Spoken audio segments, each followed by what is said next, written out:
How I Kept My House and My Dignity. A Story of Sweet Justice. I never thought I'd be the kind of person who'd share their divorce story on Reddit, but here I am. Some stories need to be told, not just for catharsis, but as a reminder that sometimes justice does prevail. This is about how my ex-husband tried to steal my family home, and how I not only kept it but found my power in the process. The beginning. Mark and I met at a friend's housewarming party 6 years ago. I almost didn't go that night. I'd had a long day finalizing designs for a demanding client, and all I wanted was to curl up with a glass of wine and mindless TV. My friend Jess practically dragged me out the door, insisting I'd been working too hard and needed to meet people. In retrospect, I sometimes wonder how different my life would be if I'd just stayed home that night. The party was in full swing when we arrived. Jess immediately abandoned me for the snack table, and I found myself awkwardly scanning the room for a familiar face. That's when Mark approached, offering me a glass of wine with a warm smile that crinkled the corners of his eyes. "You look like someone who'd rather be anywhere but here," he said, and I couldn't help but laugh at how accurately he'd read me. Mark was charming, ambitious, and seemed genuinely interested in my work as a graphic designer. He asked thoughtful questions about my creative process, shared stories about his marketing clients, and made me laugh with his spot-on impressions of difficult customers, something we both had in common. By the end of the night, I'd forgotten all about my exhaustion. Our first date was the following weekend. Dinner at a small Italian restaurant where the owner knew Mark by name. He ordered in perfect Italian, recommended a wine that paired beautifully with my pasta, and told me about his dreams of growing his marketing consultancy into a full-service agency. I was captivated by his confidence, his ambition, and the way he seemed to have his entire future mapped out. After dating for just a year, a whirlwind year of weekend getaways, dinner parties with friends, and long conversations about our shared future, he proposed on a snowy evening in Central Park. 6 months later, we were married in a small ceremony in my parents' backyard. That backyard belonged to the house on Maple Street, the one my parents had bought when I was in college. They had purchased it as an investment property in a neighborhood that was just beginning to gentrify, intending to eventually give it to me. The house needed work when they bought it. Peeling wallpaper, outdated fixtures, floors that creaked with every step. But my father, ever the optimist, saw its potential. "One day this place is going to be worth 3 times what we paid," he told me when they first showed me the property. "And it'll be yours, Ellie. Consider it our early inheritance to you. Just promise you'll plant those Japanese maples your mother loves so much." By the time Mark and I got married, my parents had already done most of the major renovations. New roof, updated plumbing, refinished hardwood floors. The house was in my name only, as my parents had transferred ownership to me before the wedding as a wedding gift. There was some discussion about adding Mark's name to the deed after we married, but somehow, it never seemed urgent. He never pushed for it either, which I took as a sign of his understanding that this was my family's gift to me. Mark never seemed bothered by this arrangement. In fact, he often told people how lucky we were to have such generous in-laws. "Some guys get a toaster as a wedding gift," he'd joke at parties. "I got a father-in-law who gave us a house." People would laugh, and my father would beam with pride at being able to provide such a substantial start for his only daughter. For the first few years we were happy. We renovated the kitchen together, turning the dated 90s setup into a sleek, modern space with subway tile backsplash and quartz countertops that I'd carefully selected. We planted those Japanese maples my mom wanted, spending an entire weekend digging holes and arranging the saplings in a pattern that would eventually create a stunning canopy of red and gold leaves in the fall. We turned the spare bedroom into a home office where we could both work when not meeting with clients. Mark's marketing consultancy was growing, attracting larger clients and more prestigious projects. My freelance design business was thriving as well, with a steady stream of branding projects and website designs that kept me busy and fulfilled. We hosted summer barbecues in our beautifully landscaped backyard and cozy game nights in the living room during winter. From the outside, we were the perfect couple with the perfect life, successful careers, a beautiful home, and what appeared to be a solid partnership.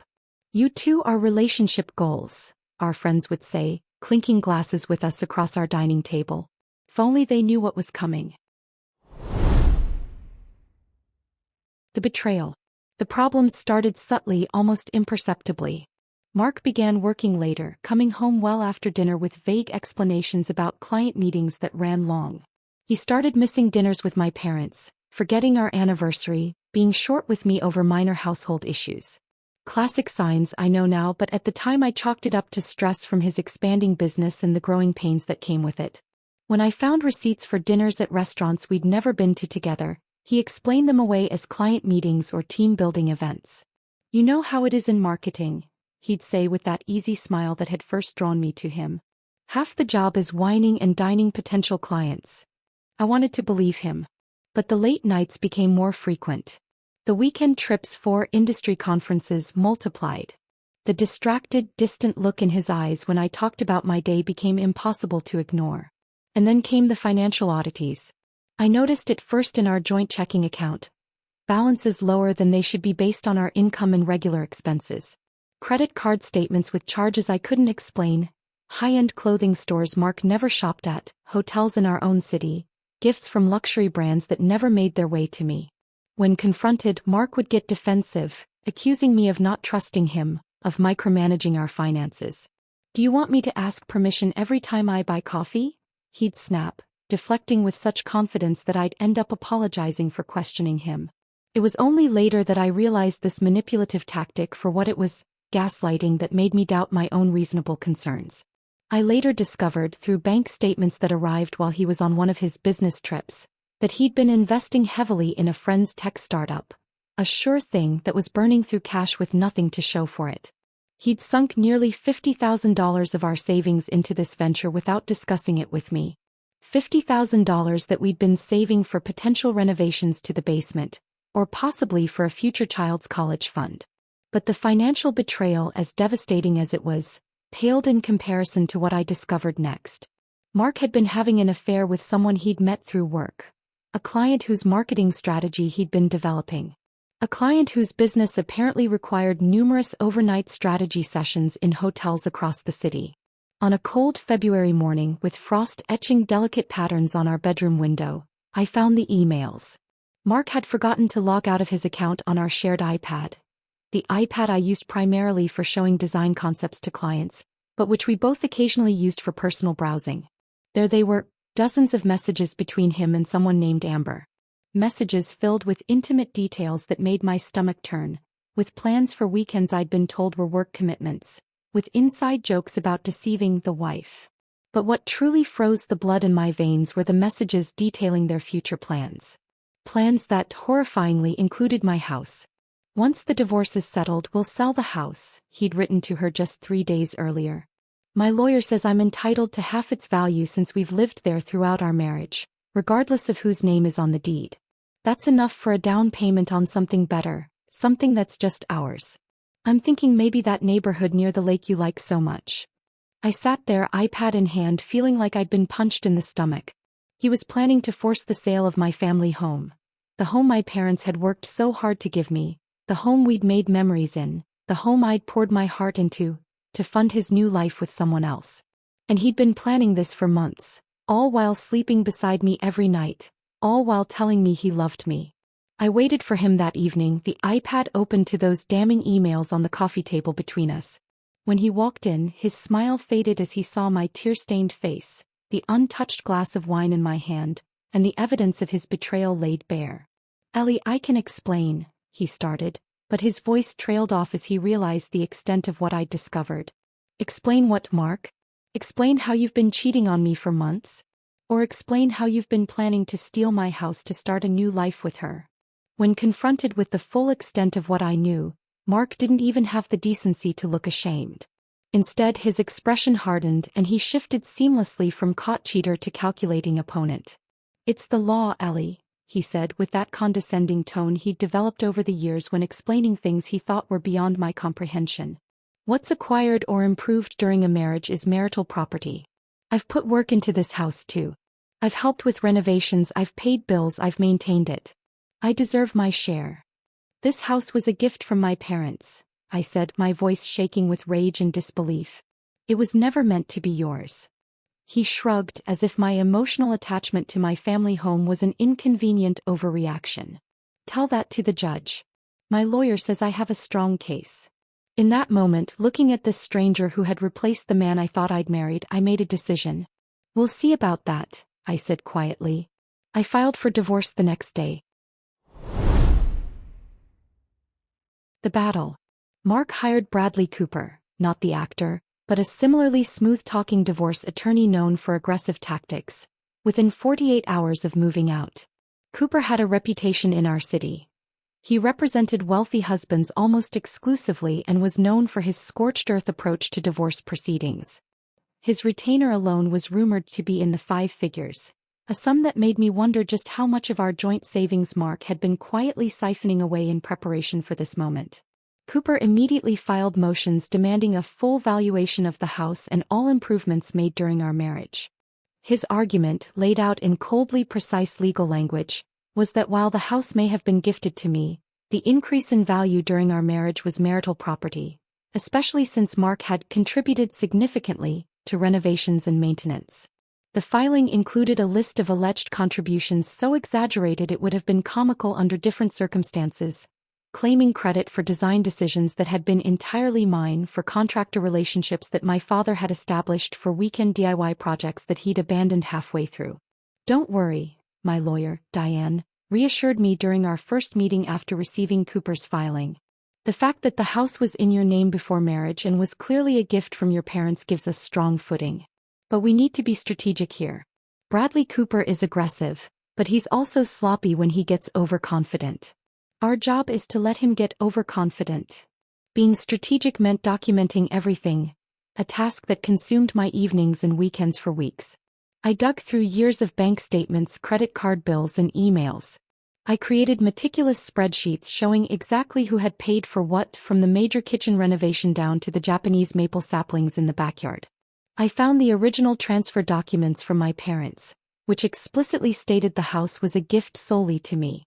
I even discovered old text messages where Mark had acknowledged the house was mine alone.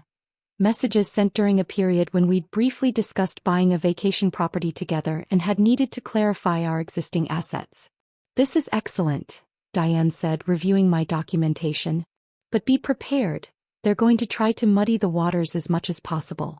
They'll claim verbal agreements, implied understandings, all sorts of things that are hard to disprove. This is where most people get frustrated and settle for less than they deserve." He was right. Mark and his lawyer were masters of obfuscation. He claimed he'd paid for half the kitchen renovation. He hadn't. My parents had given us that money as a Christmas gift, documented in a card that I'd fortunately kept. He argued he'd been the one to manage the contractor who fixed the roof, true, but I'd paid for it from my personal savings with receipts to prove it. He even tried to take credit for the landscaping, which was laughable given that he'd killed every plant he'd ever touched, a fact our neighbors could attest to, having witnessed his notorious black thumb in action during community gardening days. The lowest blow came 3 weeks into proceedings, when Cooper submitted a motion suggesting that my parents transferring the house to me had been a fraudulent attempt to shield assets, knowing our marriage was already in trouble. This was absurd. They'd given me the house 2 years before I even met Mark, and we had the documentation to prove it. But the accusation was clearly designed to drag my parents into the legal battle, to depose them, to cause maximum pain to my family. "He's getting desperate," Diane said when I called her in tears after receiving this latest filing. "This shows he knows his claim is weak. Bradley Cooper is known for these kinds of tactics. Throw everything at the wall and see what sticks." But judges see through this more often than people realize. As weeks turned into months, the legal bills mounted. Each motion, each response, each hour of Diane's time added to a growing financial burden that kept me awake at night. Mark, meanwhile, seemed unfazed by the accumulating costs on his side. Another sign I later realized of just how long he'd been planning his exit strategy, squirreling away funds for the battle to come. The turning point. 3 months into proceedings, I was exhausted, emotionally, physically, and financially. Legal fees were mounting, my design work was suffering from my divided attention, and the thought of continuing this battle for months or even years was overwhelming. Friends worried about me. My mother suggested I consider settling, just to put this chapter behind me. "The house isn't worth your health, sweetheart," she said during a Sunday dinner that I'd barely touched. "We can always help you buy another one." But it wasn't just about the house anymore. It was about principle. It was about not letting Mark take something that had never been his, that my parents had worked so hard to give to me, that represented security and family legacy. Mark, meanwhile, seemed energized by the conflict. He'd send taunting text messages after particularly contentious filings. Ready to settle yet? You know you'll lose in the end. Bradley's never lost a case like this. Or, just spoke with the realtor. She thinks we can get top dollar when this is over. Each message designed to demoralize me, to break down my resolve. Then came a stroke of luck.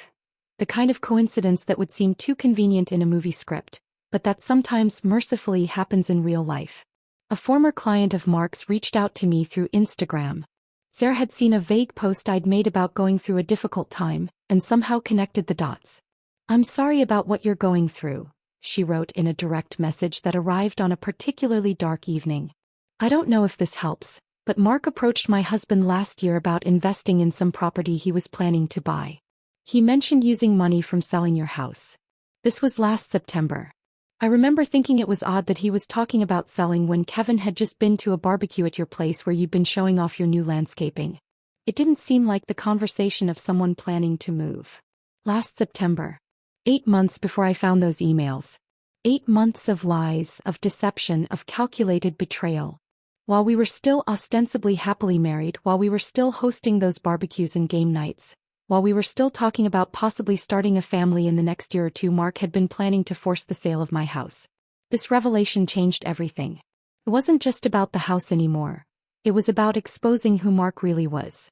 A man who had been planning his exit strategy while still sleeping in our bed, who had been calculating his financial gain while telling me he loved me, who had been discussing property investments using money from my family home while standing under the Japanese maples I'd planted to fulfill a promise to my mother. I decided then that I wouldn't just defend what was mine, I would make sure Mark regretted ever threatening it. The counteroffensive. My first step was to gather more evidence of Mark's duplicity. Sarah introduced me to her husband, Kevin, who had been uncomfortable with Mark's comments but hadn't known how to reach out to me. Kevin shared emails where Mark had discussed his upcoming windfall from the house sale. Emails dated nearly a year before our separation, proving this had been a long-term strategy, not a heat-of-the-moment decision during our divorce. Next, I hired a forensic accountant, an expense I could barely afford but one that proved invaluable. She discovered that Mark had created a separate bank account at a different bank entirely, where he'd been diverting some of his business income. Income that should have been considered in our marital assets. Income he'd been hiding to prevent it from being divided equitably in the divorce. The forensic accountant also tracked unusual spending patterns that aligned perfectly with the timeline of Mark's affair. Expensive dinners, hotel stays, jewelry purchases from a high-end retailer that had never been gifts to me. All of these expenses had been run through his business as client entertainment or marketing expenses, essentially using our joint resources to fund his infidelity.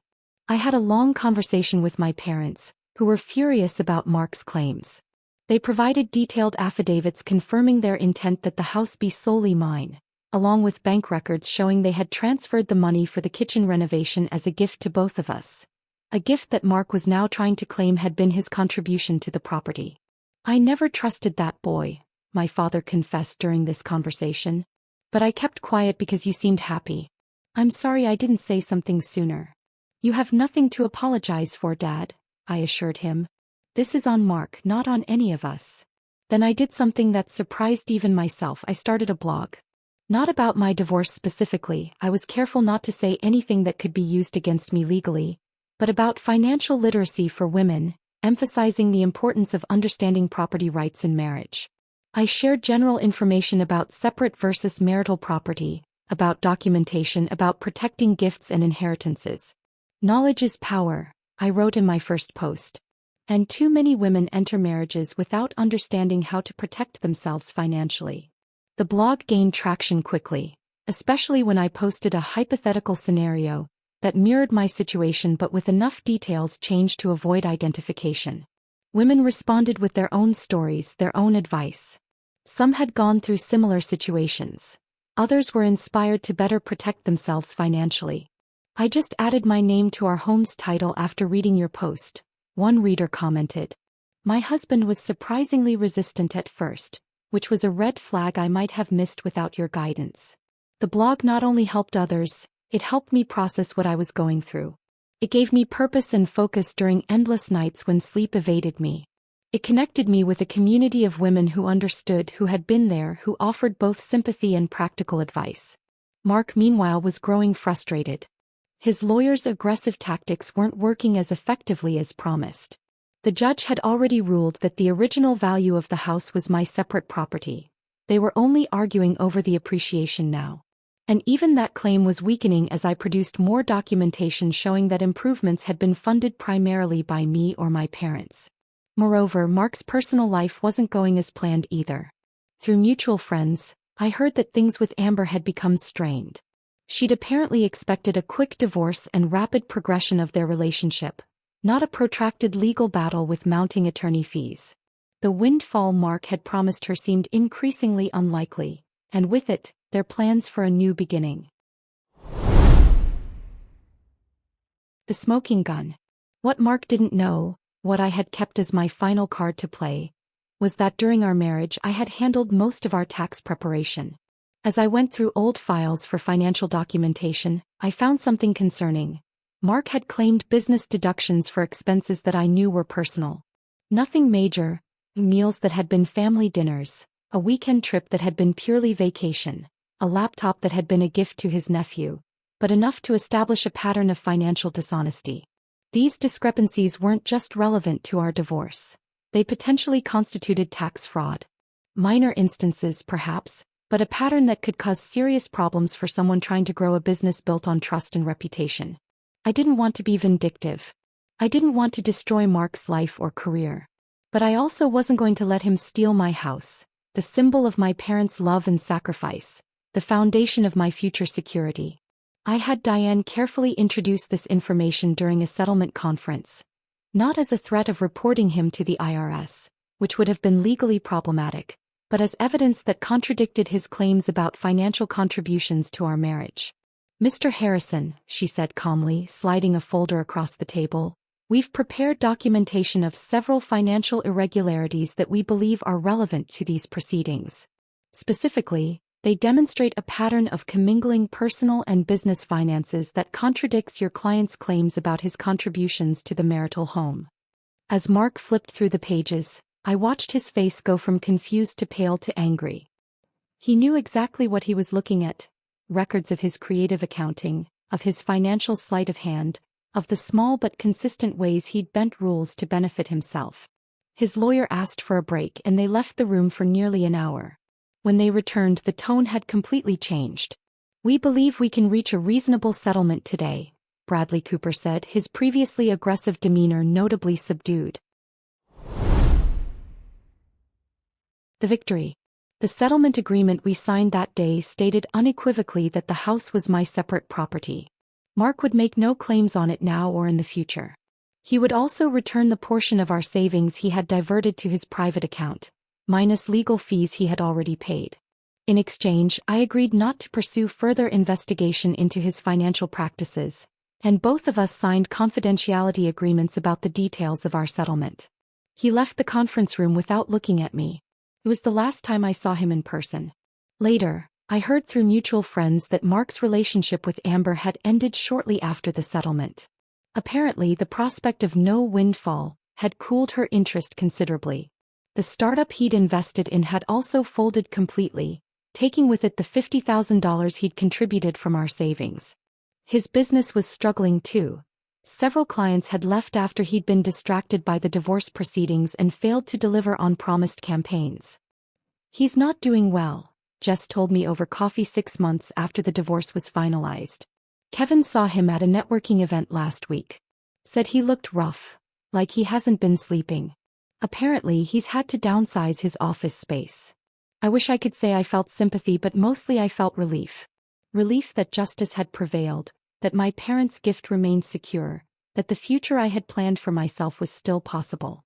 As for me, the house on Maple Street is still my home. I've redecorated, removing all traces of Mark and making the space truly mine. The faux industrial style he'd preferred has been replaced with warm colors and comfortable furniture. The Japanese maples my mother loves are thriving in the backyard, their delicate red leaves creating a canopy that glows like stained glass when the setting sun shines through them. My design business has expanded, bolstered partly by connections I made through my financial literacy blog, which continues to grow. I've hired 2 junior designers to help with the increased workload, and we've moved into a small but stylish office downtown, a space that reflects my aesthetic vision, not compromised by anyone else's preferences. Last month, I hosted a dinner party for friends and family, the first big gathering since the divorce was finalized. We ate at the long farmhouse table in the backyard, under strings of twinkling lights and the canopy of those Japanese maples. As we sat in the garden, glasses raised in a toast, my dad leaned over and whispered, "I'm proud of you, Ellie. You fought for what was yours." That night, after everyone had gone home, I sat alone in my backyard with a glass of wine, looking up at the stars through red maple leaves, and felt something I hadn't experienced in a long time: complete peace. This was my house.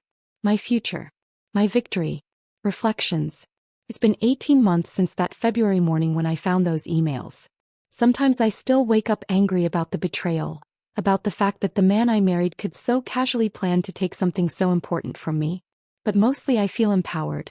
I learned that I'm stronger than I thought. I learned the value of documentation, of financial literacy, of standing your ground. I learned who my real friends are, the ones who stood by me, who connected me with others who could help, who brought wine and tissues on the bad days and champagne on the good ones. I learned that vulnerability and strength aren't opposites. They're companions on the journey to rebuilding yourself after betrayal. My blog has become more than just a healing mechanism for me. It's become a resource for women across the country. I've been invited to speak at women's financial empowerment workshops, and I'm working on a book that combines personal stories, mine and others, with practical advice on financial protection in relationships. Your House, Your Future. Protecting What's Yours is scheduled for publication next spring. Most importantly, I learned that sometimes people underestimate you, and that can be your greatest advantage. Mark saw me as the accommodating wife who would eventually give in to avoid conflict. He saw my kindness as weakness, my desire for harmony as lack of backbone. He never imagined I would fight back so effectively, that I would not only keep my house but emerge from our marriage stronger and more successful than before. To anyone going through something similar, document everything. Know your rights. Build a support network. And never, ever let someone convince you to give up what's rightfully yours. Whether it's a house, a business, your dignity, or your future, some things are worth fighting for. As for Mark, last I heard he's living in a small apartment across town, still trying to rebuild his business reputation. That startup he invested in has become something of a cautionary tale in local business circles. Amber is reportedly dating a real estate developer now, someone with actual property, not just promises of future windfalls. Sometimes justice comes in the form of simply watching someone reap what they've sown. Me. I'm planning to expand the Japanese maple garden this spring. My mother has her eye on some rare varieties that produce the most spectacular fall colors. They'll be magnificent in about 5 years, she tells me. And I smile because now I know with certainty that I'll be here to see them grow, to watch them flourish in the yard of the home that is unquestionably mine. Think.